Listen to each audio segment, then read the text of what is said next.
What do you get when you cross a know-it-all newspaper columnist with an awkward, unsophisticated everyman? Yeah. Well, I'm just not sure about that right now.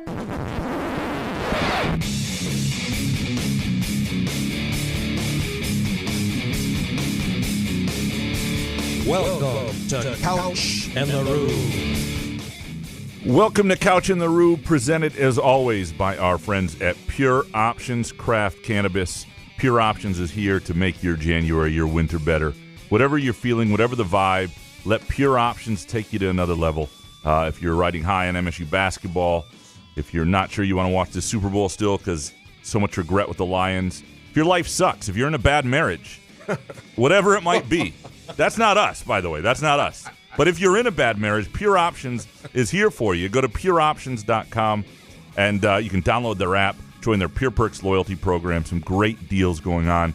Locations in Lansing, Mount Pleasant, Muskegon, Detroit. And also our Wednesday afternoon show brought to you by our friends at Front 43 Neighborhood Pub and Cask & Company Kitchen and Bar, the OG of Couch in the Roof sponsors. If you're looking for a place to watch Champions League soccer or the NFL game, the Super Bowl, or whatever it may be, the games in L.A. on Peacock, this Saturday and next Tuesday when Michigan State plays USC and UCLA. Front 43 and Cask & Company is here for you. Also a great place just for a date night or any occasion. I love the reservation system. If you're going to go on a weekend night, it's always great, especially on a date night. Go to caskandcompany.com, caskandcompany.com, and you can write in if you want like a booth or anything like that, which side you want to be on. It's one of the best reservation systems I've ever seen. Jason, how you doing, brother? Peacock. Cockburn. Peacock. Cockburn. Hey, buddy, what's going on, man? You all right? I'm good. I'm a little frazzled, a little out of sorts. I know. You came in here. I'm like, man, he was really excited about that Minnesota win yesterday. Like huffing and puffing.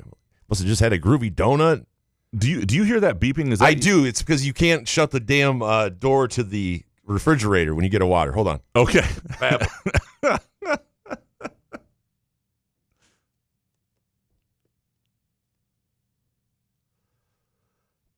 I figured it was me today. Yeah.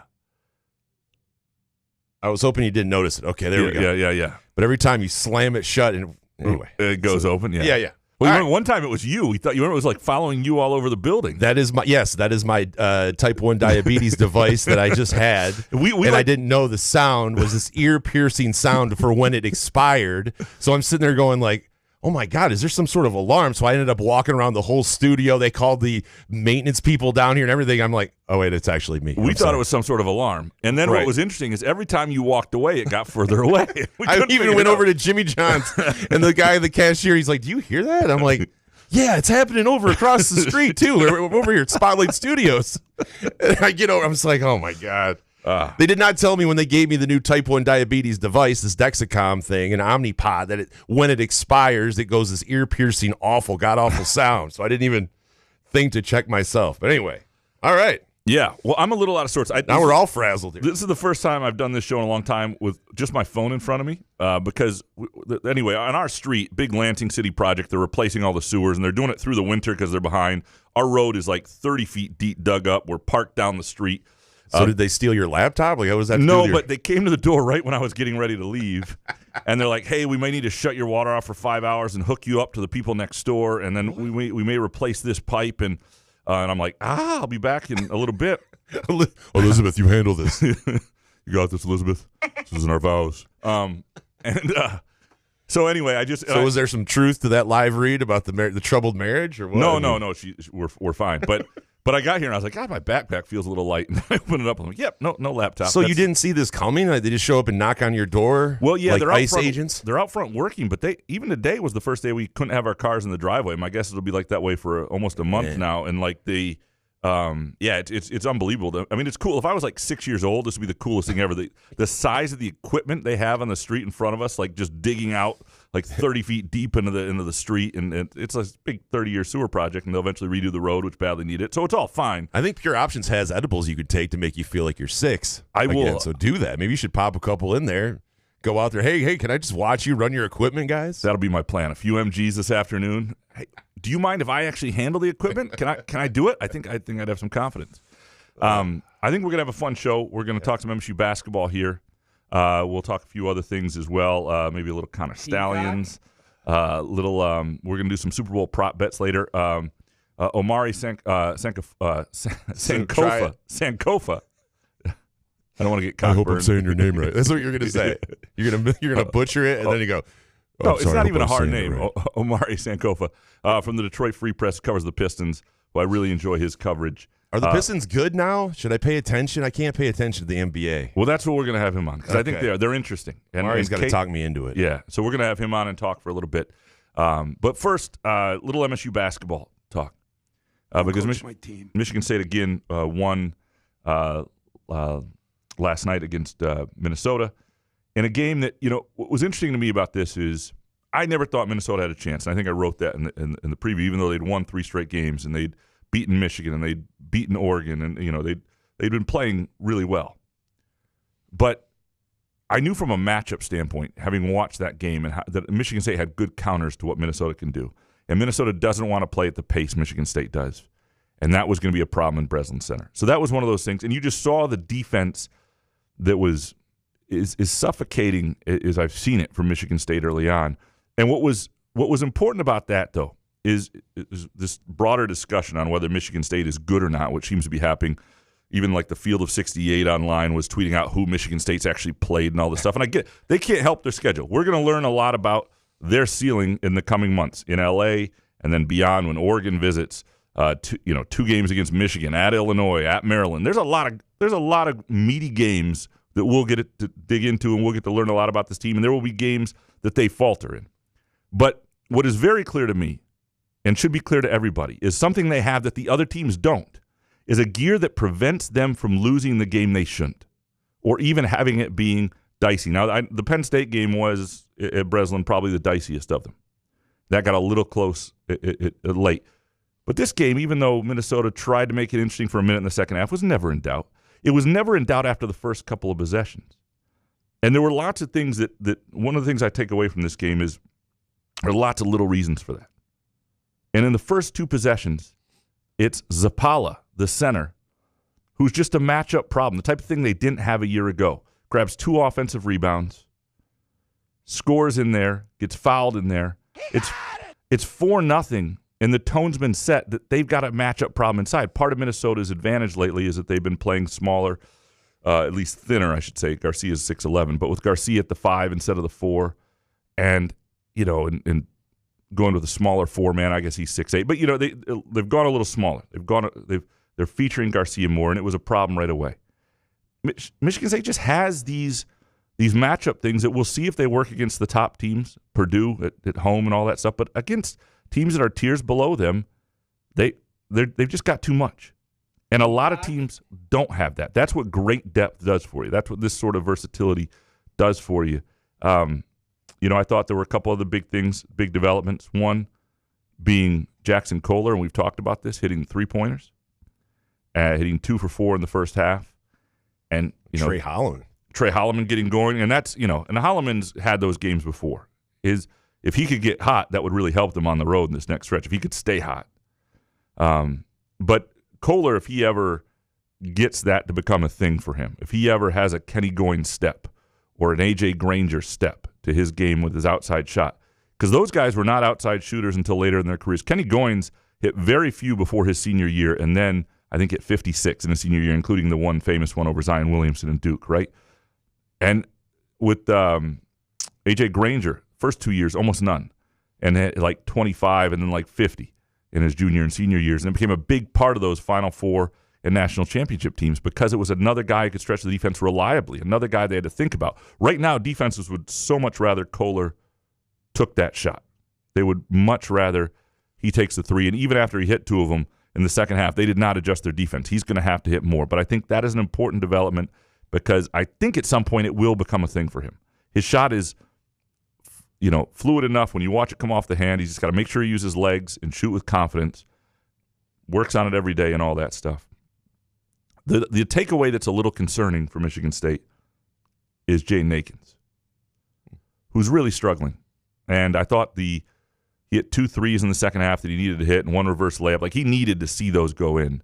He went 3 for 15 against Rutgers, was struggling the game before that. But how big of a concern do you think it really is, though, right? Because I'm reading, in your 3 quick takes, we're talking about Izzo's letting the players kind of dictate whether or not they're playing well, right, for their playing time. I see Akins with 19 minutes. Some games he's just trying to do too much, right? I think he's an athletic, great player if he can just try to find, I don't think he has to, I think he feels he's got to stuff the stat sheet sometimes. It's not a thing. Just play ball. It's not a thing if it's a couple game slump, and that happens to shooters. It's not a thing if he gets out of it. People who are old enough will remember, like Chris Hill's senior year, where he went from a really great prolific shooter to really losing his confidence, and that never went away. And he was not, played a lot less.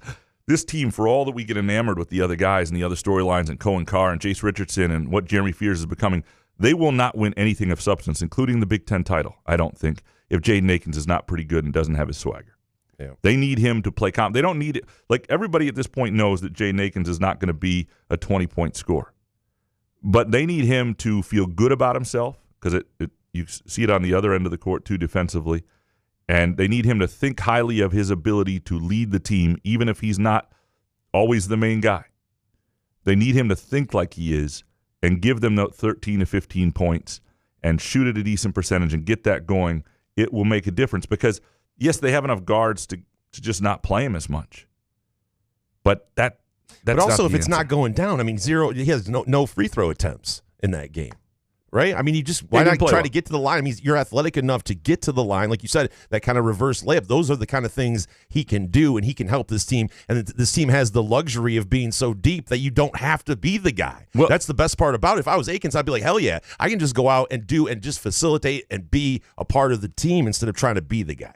And in his defense, he was 4 for 9.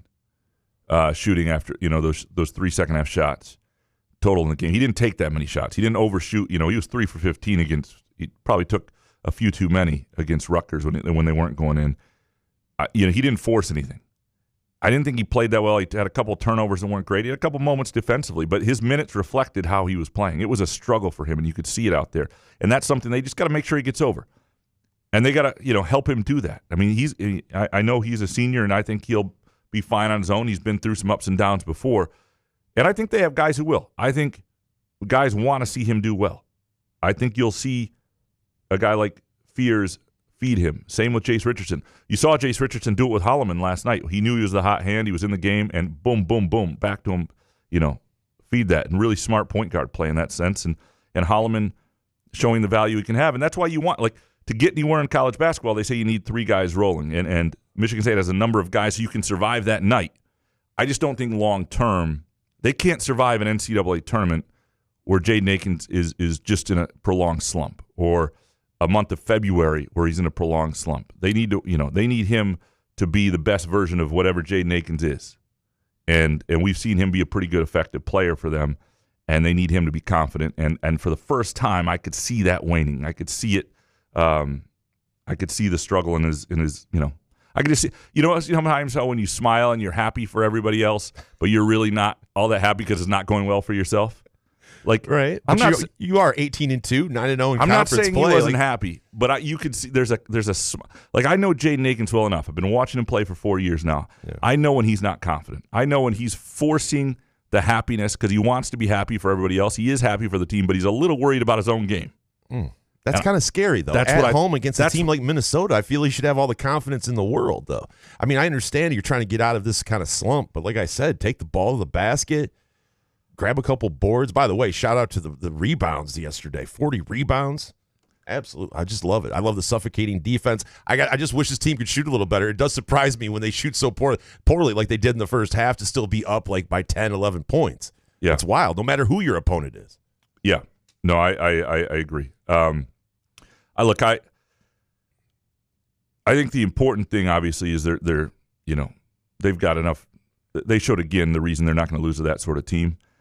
They didn't lose a single game in December or January at this point. I saw that. Matt Wenzel tweeted that out. I was like, what is that in Izzo's 30 seasons? Yeah. Amazing. And some of that, again, was schedule helped that. So, but still, you're 9-0. You've won 13 straight, both for the first time since 2018-19, which was a Final Four run.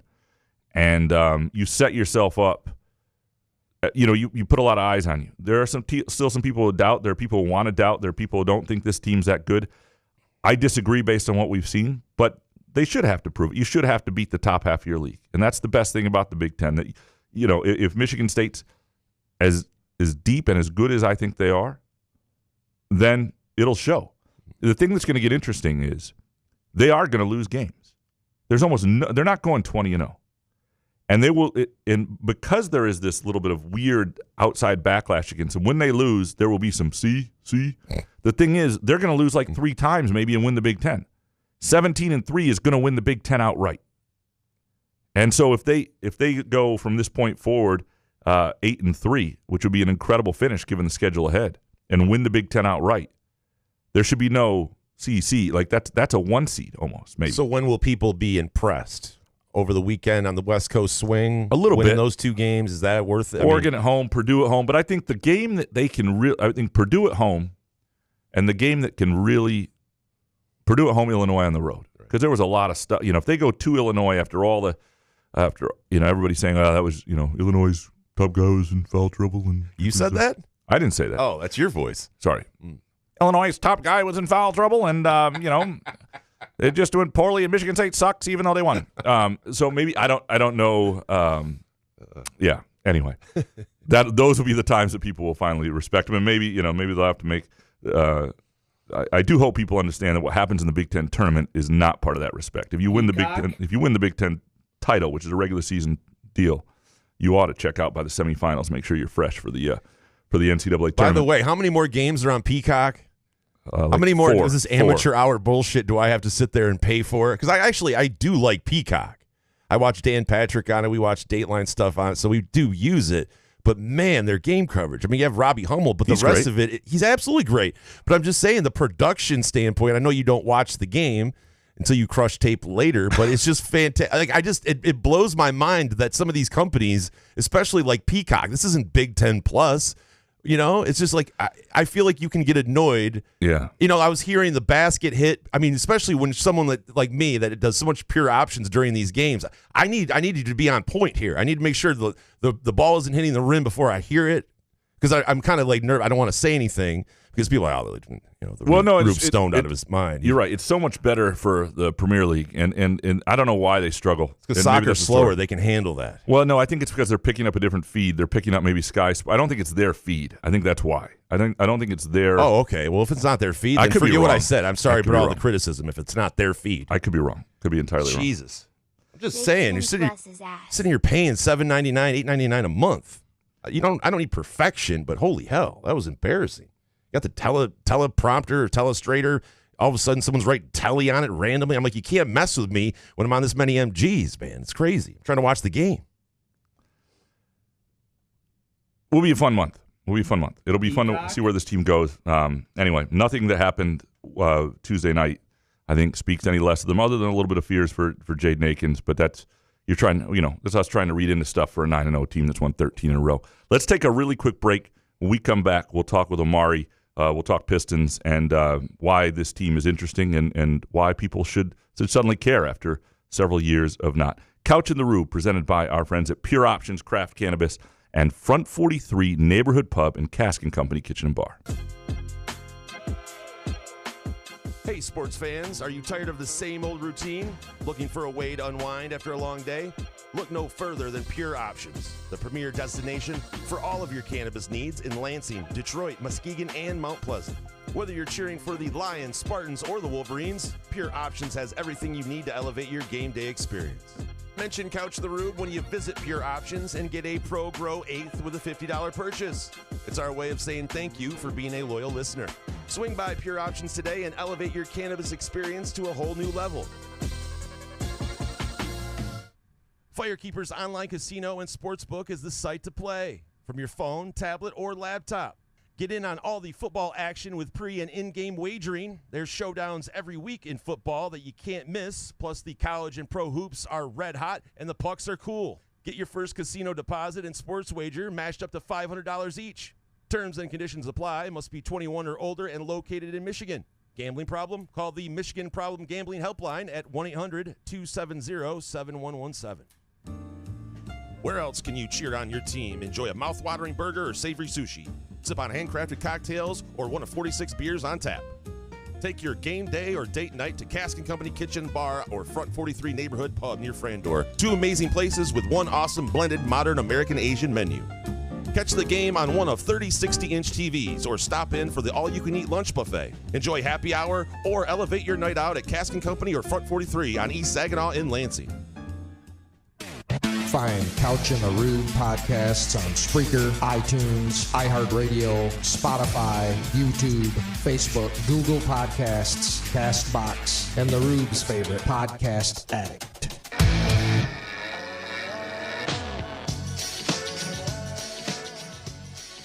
Couch in the Rube, presented by Pure Options Craft Cannabis.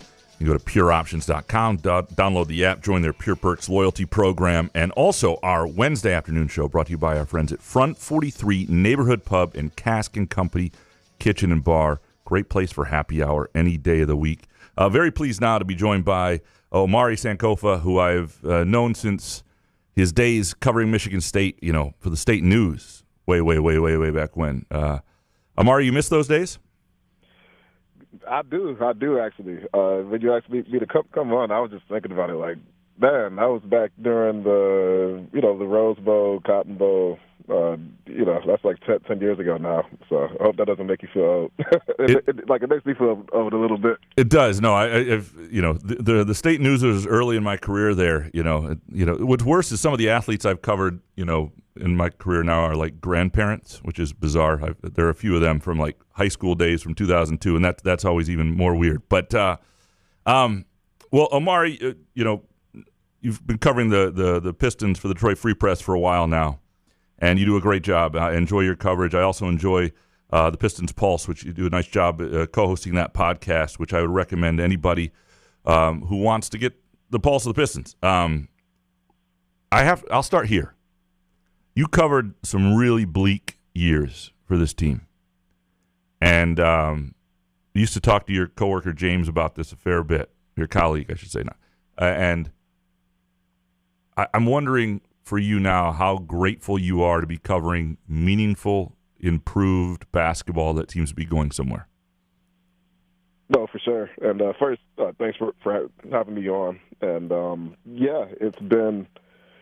it's been different. I was just talking to my co-host of the Pistons Post, Bryce Simon. Typically around this time of year, we're doing a mix of trade deadline / draft stuff. And in a draft like this with Cooper Flag, you'd be talking draft probably for a few months already, but they're playing meaningful basketball. They have a game against the Pacers tonight, which is, probably the most important the Pistons-Pacers regular season game has had in a while, just with the beef that's been brewing between these two teams. And it all changed pretty quick. You mentioned just how bleak the first 4 years were. I took over the beat in 2020, and the team has 23 wins now, so they've actually already tied their most wins from the last, I believe, the highest amount of wins from the last 6 years. The last time they won more than that was like 2018-19 when they were 41-41 overall. So it's been a fun season. It's been fun to see just the extent that the fans have kind of rallied around this team pretty quickly. Cade obviously has been great. And, it feels overdue just to have a Pistons team that's actually worth talking about, right? It's been a while since this team's been on the radar like they are right now. Yeah, they sit 8th right now in the East. So if the season ended today, they'd be in the play-in, which is 7 through 10. But they got a shot. They're basically a half game out of 6, where the Miami Heat are. And obviously there's a lot of drama there with Jimmy Butler, and who knows where that season's going to go. I mean, they have a legit chance at top 6, which would avoid the play-in. Now the Magic are getting healthier, and they're 500 too in that deal. But there is definitely going to be postseason basketball, almost for sure. And they would have to really fall apart. I know the Jaden Ivey injury is something that I think lessens them a little bit, and we're about a week from the trade deadline here. I'm wondering, should they do anything? And I've read your coverage of different options they have, and really a secondary creator, somebody to help Cade out. Is it worth doing something now? And obviously they're one of the few teams with cap space. Is it worth bolstering this roster, or are you still thinking years down the road, and whatever happens now is just cake? So thus far, the franchise has maintained the tune it's had pretty much since Trajan came in last summer, which was essentially we're just going to, I mean, the typical stuff you say when you take over a team that's rebuilding, right? We're going to take the step by step. We're going to build this and see where things go. But you mentioned their cap situation, and they're the only team with cap space. Have $14 million in cap space, and there are some teams who can make some moves with maybe some trade exceptions, but. Really, the Pistons are the only team in the league who are positioned to, sort of take advantage of the new CBA, which makes it tough for expensive rosters to get better without offloading salary. And, with the Pistons having the cap space that they have, they're sort of in an ideal position to say, hey, you want to get Jimmy Butler or you want to get, so many guys who are trade eligible right now, Bradley Beal or whoever. Send us this guy because you can't take a salary and give us a draft pick and we'll be good. And I say that to say that they're in a great position basically to continue to add to what they've been doing just from an asset standpoint. They still owe a first-round pick, so they don't really have the assets to make the big swing if you do want to do that and get that second swing or second star next to Cade. So that's the debate, I think right now is do we continue to stay this course and, have an asset standpoint or do we try to take that big swing? I think for them to get to 500, that's what starts that conversation. But I think they're also reluctant to overplay it, right? Like you don't want to treat 23 overall like it's 33 and 13. And you look at some of the mistakes they've made in the past with Blake Griffin and Josh Smith, and we probably don't need to review all that. But I think they're still leaning toward sort of the step-by-step approach they had early on, and. We'll see how they play basketball-wise over the next week, but they're probably still a year away from really trying to take that big swing that now you could at least talk about having since they're playing playoff basketball. So let's go to Cade because he has become, I think, and obviously he's had some health issues the first couple of years of his career. He has become that bona fide guy where you think, he can be a number one on a title team as long as he has a really good number two. Like that, he's a guy, he's averaging 24, 7 and whatever, 8, 10 and 7. It's damn near triple double. Like he's putting up numbers and creating for them. But he is their only real creator right now. But still, there has to be the feeling toward him because I think even this offseason it was still a little like they had to pay him that rookie max extension. But there was still concern: do you have a dude who can truly take? Is that question sort of been answered? To an extent, I think it has. Going back to last offseason, you have Cade, who had to come off of a season a year or two that he basically missed because of the shin injury, and he was an above average good player last season. He was definitely a guy that you look back at that draft, he still goes top 4, top 5, right? But that question hadn't been answered, obviously. But you mentioned his stats, 24 points, 9, 10 assists. He's been second or third in assists all season. Kind of battling with Jokic behind Trae Young. The shooting numbers are all up. He's knocking down threes at a higher level. He's doing basically everything you would want a guy who's supposed to be the guy to do. And obviously he's been the biggest catalyst. And, this team already having 9 more wins than they had all of that season, still with about 35 games left. So I think that's the first step when you're the number one pick, just to show that you could be a floor raiser if you have the proper amount of support, or at least the baseline amount of support around you. And he's done that. We're going to find out within the next day or so if he's going to make his first All-Star appearance this season. And he should get a good amount of support from coaches. I know Eric Spoelstra is a guy who's always been really high on, just Cade's talent since he had that performance with the USA Select team last summer. So it really has been a breakout season for him. Obviously, you have to see what that next step looks like once you get to the playoffs and try to make those types of runs. But he's at least reached that initial threshold of clearly he's an all-star caliber guy, and you can win some games with him. So that's the question going forward. The problem with Jaden Ivey's injury, right, is that you're getting close to contract decisions with him, and now he's out this full year. And in the second apron era, you can't, teams are paying for this already. You can't have a $50 million guy that's not 1 or 2 on a championship team, or that's it, right? You can only pay 2 really at that level. And So where do the Pistons think they are? And they're going to have some decisions on guys like Duren and Ivy coming up here. And you cannot, in this era anymore, really overpay and continue to move forward. You have to keep that flexibility. What are they reaching a point where they're going to have some difficult decisions? And what is sort of the next move you think they're hoping for?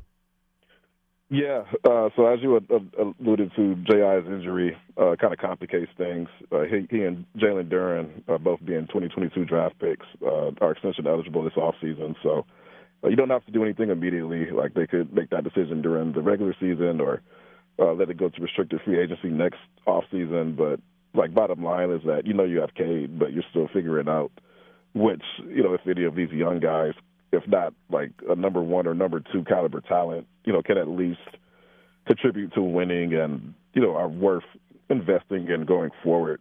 With the new CBA, as you mentioned, teams are more reluctant to overcommit to young guys who may not be quite on that level. But I think also kind of counteracting that is the fact that salaries are so much higher. You could still pay a talented young guy a $30 million a year deal, and that doesn't necessarily crush you. If he falls a little bit short of that, you look at Houston, and they extended Jalen Green and Şengün, and neither of those guys got the max, or I don't even think Green got the max amount of years. He signed 3 years, but it's a win-win where the team takes on a little bit of a risk, but not all of the financial risk on a guy who may not get there, and the player can still re-enter the market, when he's 25, 26 years old and get a bigger deal. So you could look at something like that with Ivy and Duren if you still have a lot of those questions at this point next season. But after that, you have Asar and Marcus Sasser, and then you also have Ron Holland. So you're going to have one of these decisions every single summer. So you also have to look at that, right? You have to make decisions on Ivy and Duren now, but you also have Asar and Ron Holland on the horizon, and both of those guys look like they could be at least, top 3 or top 4 guys if everything clicks right for them. So they do have to be careful from this point forward now that you have Cade taken care of. Yeah, the problem is convincing, and I think this will start to take care of itself to some degree, but convincing guys who are top 3, top 4 guys that's what they are, that they don't get top 2 money. you can't pay one of those guys top 2 money, and if you're gonna keep them. When you look at the rest of the season, obviously, what they did in January, and there's some question about how, and you've gotten, how sustainable all this is, right? And do you think, if you had to project what we're watching, is this a play-in team? How realistic is a top 6? Are they safely going to wind up in the top 10? And I mean, to me, after everything they've been through, I think people will just be excited to watch postseason basketball, and if they have a chance to get in the playoffs from the play-in, that's great. What do you project this team will do this year? Yeah, I mean, I think best case you're probably looking at 6 seed. Worst case, it's tough to imagine them falling below 10, which obviously is the play-in cutoff. I think the Bulls are in that spot right now, and they're 6 games under 500. So and they've got some decisions to make at the deadline too, right? Zach LaVine's another guy who, they may trade, and another team may have to move some money to be Drake. So, bottom line, there are really only maybe 7, 8 teams in the Eastern Conference that the Pistons really have to become concerned about. You have the contenders, obviously. You have, the Knicks, the Cavs, the Celtics. And then you have teams like Miami who, we got to see what they do with Jimmy, right? The Sixers have struggled a bit. Indiana's pretty good. Orlando's good, and they've gotten healthier. So that's 5 good teams. So the Pistons are somewhere in that 6 through 9. And as you mentioned, that's a good spot to be, especially for a team that's coming off of a season as bad as last year. To say with 35 games left, yes, it looks like this team is, at the very least, going to have a chance to make the first round of the playoffs. I think it's an outcome that I think most fans would be pretty happy with. For some, the goalposts are always going to shift, and I do think there are people now who'd be disappointed if they don't try to make that swing at the deadline and take that next step. But I mean, it would take a lot for them to go wrong at this point to not make the playoffs, I would say. They benefit a lot from being in a conference that only goes 5-6 teams deep. Yeah, I mean, I think it would be fun to see them in a playoff series. I think it helps with evaluation to see how far you are away and who shows up, and you get to do that in the best of 7. And And frankly, I think it would be if somehow it winds up a Knicks Pistons series, just so you and James could hang out on the road, for another series would be. That's my hope for you guys, and frankly to avoid Boston and Cleveland for the Pistons. Omari, you do great work. We'll keep reading, and thanks for joining us. Graham, again, thank you so much for the kind words, and thank you so much for having me on. That's Omari Sankofa from the Detroit Free Press. We're dropping MFers now? Yeah, we'll get him into that point. Next time he's on, he'll drop some F-bombs. So the best thing about this Pistons team, Jason. Yeah. Please tell me. Is that the last time they were like this, the last time they were like a 500 team in the Blake Griffin era, like they had nowhere, they weren't going anywhere. The Blake Griffin era. Yeah. Oh, my God. They weren't going anywhere. They were going to get there. They were going to be a 6, 7, 8 seed. They weren't going to win. Right. And they weren't going to get any better because they didn't have a lot of flexibility. Like this team is more like, and I know there are fewer teams that make the postseason in baseball, and the Tigers are playing at a higher level than this at the end. But this team's more like the Tigers or Lions. Tigers of last year, the Lions of a couple years ago, that is on their way up. So you get to enjoy that postseason series, even if it's against a 1 seed, a 2 seed, a 3 seed that they can't beat yet, and see where they are. And I think that makes this season fun. And they've been so bleak and so bad, and Cade's been so good. I mean, they are fun to watch on a lot of nights. The other night, Cleveland took them to school pretty good, and it was, Cleveland's 37-9 right now. But like, there are a lot of nights where you watch and you're like, this is fun basketball. This is really good. And that's it did pique my interest when you asked him about the playoff chances, and he said a 6 seed. And I would get excited about that, obviously, in the playoffs, but it's just hard right now, especially with football just ending. I'm like, man, when does this football season start again? So it's hard to get. I mean, believe me, I wish I could get excited for the NBA again, but it would definitely help if the Pistons are playing well. Yeah, I've enjoyed it. And what you really want, I think, is... But they're not going to trade for Zach LaVine, are they? No. I thought that dude was like untradeable and no one wanted him. No, the Bulls... Guy can score, but right? The Bulls, though, have a decision to make on LaVine. The Pistons aren't going to take LaVine. The Bulls, though, I mean... And he's been... What's interesting is he has changed the discourse on him. He's had a great year. Well, of course, yeah. When no one wants you, and all of a sudden you got to step your game up. Right? Well, it was interesting. I was listening to Bill Simmons and Russillo on the Bill Simmons podcast, and they were talking about this second apron, which has changed things. I don't think people quite realize just how stuck a lot of these players are. And so what that's done is if you're LaVine and you always thought you were going to be traded, and now nobody, it's like, all right, I might as well do well while I'm here.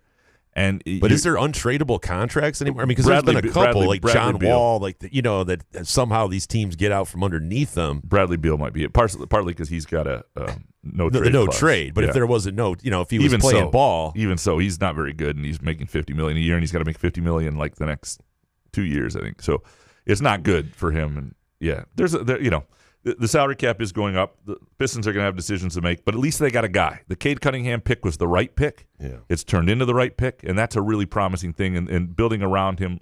But who's the other guy? Right. Well, that's what sucks about the Ivy injury, because those two together, and this is where Monty Williams wasted a whole season with them last year, that we should have been watching it last year instead of Killian Hayes on the freaking court. And so it's fun. Omari does great work, and it's just fun to have the Pistons be relevant again. We will take one more break, come back. Maybe talk a little Connor Stalions. What? Little Kofi. What's his name? Kofi Cockburn. Thank you. And then give some early Super Bowl prop bets. Couch in the Rube, presented by our friends at Pure Options Craft Cannabis, and our Wednesday show brought to you by Front 43 Neighborhood Pub and Cask & Company Kitchen and Bar. Hey, sports fans, are you tired of the same old routine? Looking for a way to unwind after a long day? Look no further than Pure Options, the premier destination for all of your cannabis needs in Lansing, Detroit, Muskegon, and Mount Pleasant. Whether you're cheering for the Lions, Spartans, or the Wolverines, Pure Options has everything you need to elevate your game day experience. Mention Couch the Rube when you visit Pure Options and get a Pro Grow 8th with a $50 purchase. It's our way of saying thank you for being a loyal listener. Swing by Pure Options today and elevate your cannabis experience to a whole new level. Firekeeper's online casino and sportsbook is the site to play from your phone, tablet, or laptop. Get in on all the football action with pre- and in-game wagering. There's showdowns every week in football that you can't miss. Plus, the college and pro hoops are red hot, and the pucks are cool. Get your first casino deposit and sports wager matched up to $500 each. Terms and conditions apply. Must be 21 or older and located in Michigan. Gambling problem? Call the Michigan Problem Gambling Helpline at 1-800-270-7117. Where else can you cheer on your team? Enjoy a mouth-watering burger or savory sushi. Sip on handcrafted cocktails or one of 46 beers on tap. Take your game day or date night to Cask & Company Kitchen Bar or Front 43 Neighborhood Pub near Frandor. 2 amazing places with 1 awesome blended modern American Asian menu. Catch the game on one of 30 60-inch TVs or stop in for the all-you-can-eat lunch buffet. Enjoy happy hour or elevate your night out at Cask & Company or Front 43 on East Saginaw in Lansing. Ever wonder how comfortable you can be and how good you can look? Put on a Muskox flannel and find out. Muskox has new arrivals for this fall, including the Caper Green Grand Flannel, which even makes couch look good. Muskox is a Detroit-based flannel company that creates soft and durable flannels made to last a lifetime. They become a great partner with Couch in the Rube, not just because they make us look good and feel good, but because they're good people too, and a socially conscious company. For every $100 purchase, $10 is donated to the Alaska Wildlife Conservation. Muskox flannels are designed with 100% cotton that is ethically sourced and double brushed for softness. Feel the quality and comfort of a Muskox flannel by ordering at GoMuskox.com, where Couch in the Rube listeners can enjoy $15 off their flannel purchase with the promo code HOFF. Come enjoy irresistible, award-winning, handcrafted donuts and locally roasted coffee at Groovy Donuts. Surprise your family or coworkers with special holiday designs and flavors, or put the perfect finishing touch on an event with a custom order. Birthdays, weddings, gender reveals, our friends at Groovy Donuts are your answer. Experience the Groovy Donuts difference for yourself on Lake Lansing Road in East Lansing or in Williamston. Get more information or place an order at groovydonuts.com. If you're looking for a relaxed vibe, great food, and an outstanding beer selection, Midtown Brewing Company in downtown Lansing is your place. Enjoy their famed chicken and waffle fries, fish and chips, or any of their delicious burgers or salads.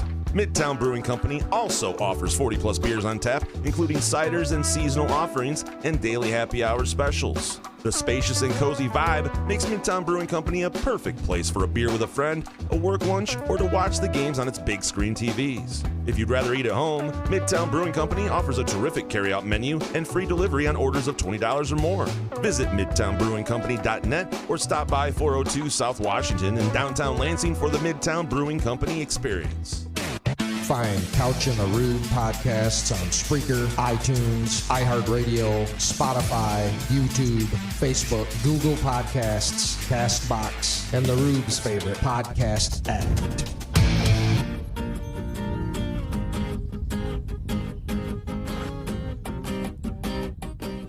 Couch in the Rube, presented by our friends at Pure Options Craft Cannabis. And if you're tired of reading about Connor Stalions, you can. I recommend Pure Options. Every time I read about Connor Stalions, at least 20 mgs, just to try to get my outrage and give a shit meter up a little bit higher. Welcome to the blue wall. Is it because of the blue wall? Is it getting you down? Is that what you mean? No, it's because here's my problem. I have no doubt that Michigan bent some rules. Connor Stalions broke some rules. Michigan failed to monitor it. Some coaches, I think, based on these latest reports, a good story by Ross Dellinger at Yahoo. I have no doubt that there was some blurred lines, some failure to, and some beyond blurred lines. They understood what Connor Stalions was doing was not allowed, and I think some coaches knew. And it's clear that Jim Harbaugh did not fully cooperate in the investigation. No kidding. And all that stuff. We had to wait for that? Right. So I think we knew that. And we'll see what all comes out. Can I tell you the most interesting thing I read in the whole thing here? Yeah. Quote here. In October of 2022, Stalions sent Moore a single text about Michigan State's blitzing signals, rules, and tendencies. Michigan played Michigan State every year, and Michigan State never changed its signals, the document says, in providing context with the text. Yeah, not ideal. Not great for Michigan State. We don't have enough time for all of that. Yeah, it's legal to steal signs, right? You wouldn't change them year in, year out. Yeah. I mean, there's some stupidity. Dude, Tucker took that money and run. He was like, I'm not doing anything anymore. Some stupidity on Michigan State's end, no question. You're right. I mean, the rest of the stuff, I'm like, yeah, we knew that, right? Did we learn anything else that was new other than Michigan State coaching staff being boneheads? Here's what I have struggled with this. And we're not a political podcast, right? We try to. Oh, we're about to be. We're about to 3 segments. In a week where the government accidentally almost prevents Meals on Wheels from being delivered, and Pete Hegseth is now running the Defense Department. By the way, you are absolutely as qualified as Pete Hegseth to run the Defense Department. Hell yeah. Like, and I don't want to be grilled by all those people. Though. It's just hard for me to find outrage against Connor Stalions. I'm sorry. Like, if you're not outraged by that stuff, like, no matter what you think about who you voted for, like, if you can't find ridiculousness in the way things are being managed and who's being put in charge of certain things right now. But I think you could say both sides are ridiculous. Not like this. Yeah. But Connor Stalions, Hunter Biden's laptop and all that shit. Okay. But Connor Stalions is what brings outrage to you. Then okay, great. I'll tell you this: I would help Connor Stalions cheat for the rest of time to change what has happened this week. Like, I mean, it's just not. Like, Ross Dellinger's amazing reporter. I mean, he's no Matt Mancarini. He's an amazing reporter. I just wish he covered something I cared about, and there are more important things than. What do you want him to do? Cover Meals on Wheels stuff? Yes. Well, no one's going to read that. No one cares. Sports is what people care about. Lots of people read that. I don't know. I'm just saying, and the balance of outrage, like, there's. But you can't agree. I mean, come on. Both sides are ridiculous. The reactions from people, Democratic, Republican, it's just wild. Like, I don't even want to. I just don't even like talking about the way people get so intense and hyped about certain things politically. It's just like, fuck. I'm not saying Democrats are all good people and that there aren't morons on every side of the aisle and that they've had any sort of backbone and done this well in terms of I'm not. This is not a credit to Democrats at all. I'm not. No, not at all. That would be fun to get grilled by that, like what Hegseth did, though. Because I'm pretty open about all my shit, so I'm not really embarrassed. You'd be great, yeah, and you wouldn't lie about it. You would just tell it. That's what you're supposed to do. You're not supposed to lie there, right? I mean, come on. I'm not Rafael Palmeiro. The problem is, it's not even. We have to come to a baseline understanding as a population that even if Hegseth was the best person on earth as a human being character-wise, and there are lots of questions about that, he is as wholly unqualified to run the Defense Department. Like, I mean, seriously, it is like me putting you in charge of the entire prison system because you spent 72 days in the county jail. I learned a lot those 72 days, though. Unbelievable. I mean, I've not been back. So. A guy who ran 2 nonprofits into the ground is now running 300 million employees, or not 300 million, but you get what I mean. Like, a $300 million budget, whatever. I'm getting the numbers wrong, and this is why we're not a political podcast. But point being, it is hilarious to me how shit that really matters. And if you want to you want to look at programs and grants and things that are important and reevaluate what's important, that's fine. That's okay to do. You've been voted into elected office. But don't cancel them and then do it. Do it while they're running. Take a good look at things while people who have essential things they need are still getting them. And people who are signed up for,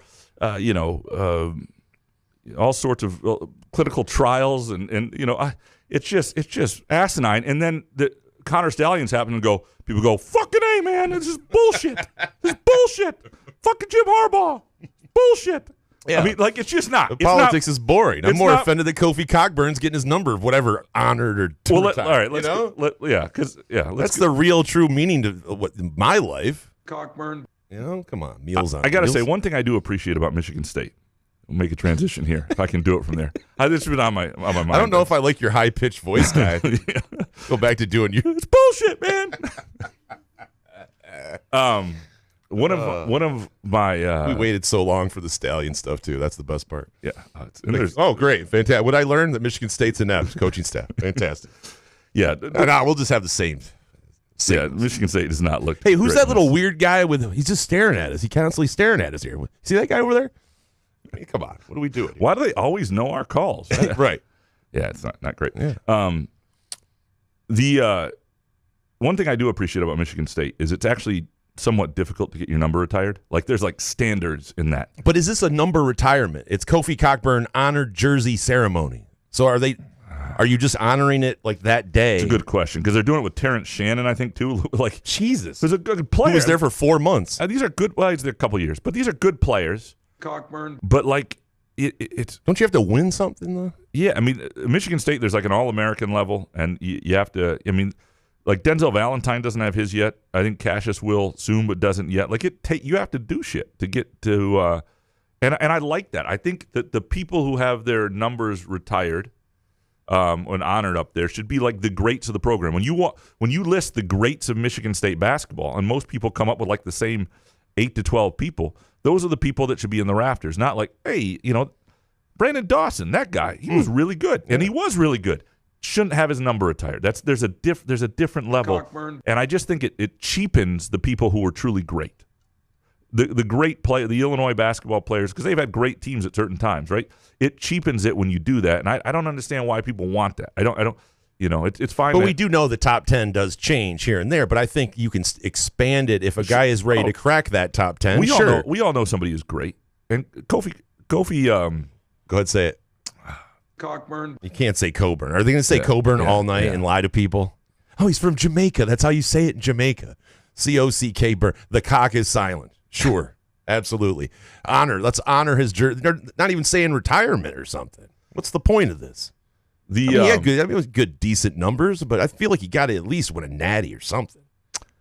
There should be Cockburn in the top 10 of all-time Illinois basketball players. There should be a standard, yeah. And I don't know that he is. Maybe I should look deeper into his numbers, but it doesn't throw the word legend around too much. It doesn't seem like he would be that. And maybe I'm wrong. Maybe he was that, and maybe I just wasn't paying enough attention. Terrence Shannon, what's he doing now? Is he in the NBA? Yeah, he's in the NBA. Is he good? God, I love that dude. I mean, he was awesome at Illinois. He was a hell of a player. Give me some Hoff for a second. Hoff.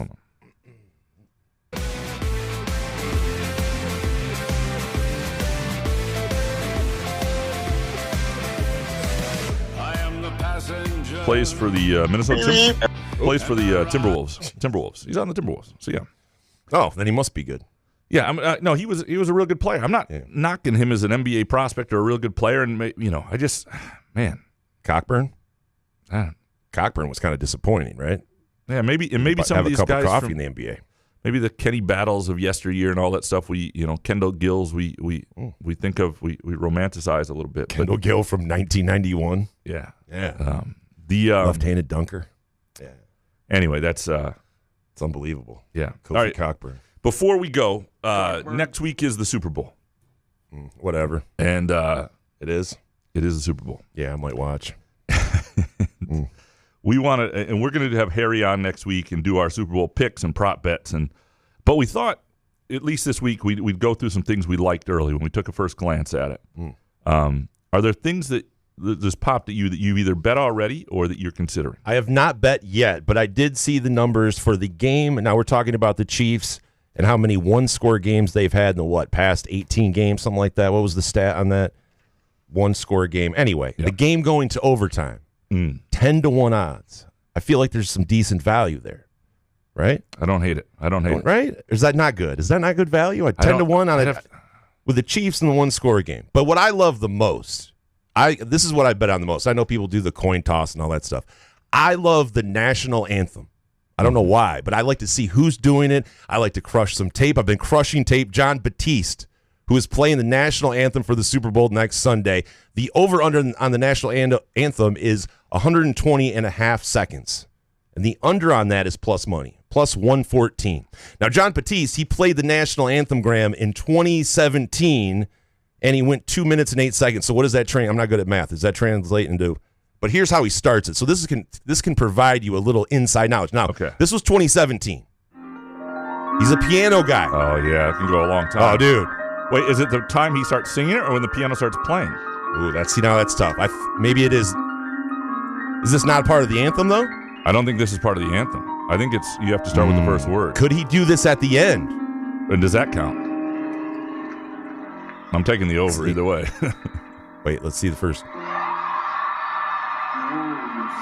Oh, yeah.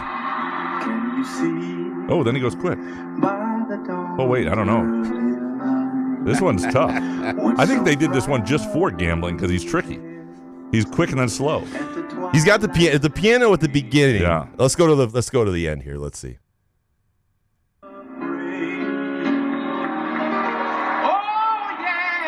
Oh, he's an oh yeah guy. Oh yeah. Now, does the piano keys at the end play out? Does that count as well? I guess you need to know that. Also, another bet, will a coach cry at the national anthem? That's minus 670 because you have apparently Nick Sirianni flows with tears, apparently. Is he a big crier? I guess he is. I don't think it's Andy Reid unless he sees nuggies crying. that someone's eating. Yeah, it's not. Plus 420 on the no on that one. So those are the three. I just love the national anthem and hitting the clock for it. And even if you don't bet it, it's fun just to kind of 120 and a half seconds.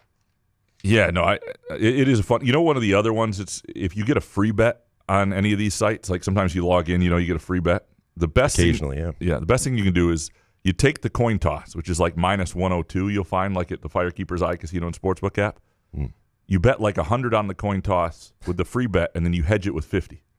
And you win. They're giving you $100 free bets. Well, they're doing. How much are you betting? They give. Holy shit! I'm just saying, if you get it automatically, usually they give those to you when you lose a lot of money to them. Well, if you're just signing up for the Firekeepers iCasino and Sportsbook app, it comes with stuff. If you haven't signed up, if you already signed up. If you've dodged the gambling bug for 5+ years, and this is you're waiting until the fucking Super Bowl to finally sign up for that app because of all the ads you've ducked and got through it. Here's some things I like. Use that free bet. Player with the most passing yards, Patrick Mahomes minus 230. I know it's a lot to lay. I just can't imagine a world if Patrick Mahomes doesn't get hurt where he doesn't throw for more than Jalen Hurts. Like it feels like to me there aren't a lot of times where you ever want to lay minus 230, and maybe you want to parlay that with something. But I feel really safe in that bet. I know, but I just with Mahomes, who hasn't been putting up kind of stats, they've just been winning games kind of without him. I just don't know if I want to put any money on any Mahomes. I definitely, you see a lot of the under and under this and under that. I guess if you're a curmudgeon, maybe an angry Lions fan, you want the game to suck. That would be great for you. But how about a scoreless quarter plus 375? I don't hate that. Two good defenses. I know. Then I got to root for ass. I mean, two good defenses. Okay. Yeah. Dallas Goedert, receiving yards over 50. I like minus 115. I like that a lot. He is somebody Hurts goes to a ton. Kelsey to score and Chiefs to win plus 290. And he will propose to T Swift. That would be great. Oh my God! It's on DraftKings right now for plus 550 or something. And the other one that I've, I have to do, and we talked about this before because years ago I didn't do it and it nearly hit. Is no touchdowns. And no touchdowns in the entire game. Now, look around for this because you will get different types of odds. I right now have found it like $10 wins $1,200. You usually can find better than that. It was better than that a few years ago. No touchdowns, $10 wins $1,200. I have to take it. It's a peace of mind bet because if it hits. And I didn't bet it. I would. And again, like I mentioned, if you're annoyed with the Super Bowl and you want both teams to kind of suck ass, I feel like that's good value. It's right for $10 for a $10 bet. And again, it's very unlikely to hit. But it was very unlikely to hit when it was the Rams Patriots that year too, and it nearly did. And then every once in a while, you get two good defenses. You just never know. So it's more fun than setting the actual $10 bill on fire. It is having a chance to win that money. Correct. Correct. Yes. Those are some early props from us, and you can get. Sure, Harry will have them all. Yeah, the Firekeepers iCasino and Sportsbook app. We appreciate all of you listening to our show, and again, that's no matter who you vote for. We appreciate you. I'm just hoping we can all understand that certain things are. We all just get along. Are a little absurd. If we can just get that at a baseline, and then I'd be happy. Then I can focus again on Connor Stalions.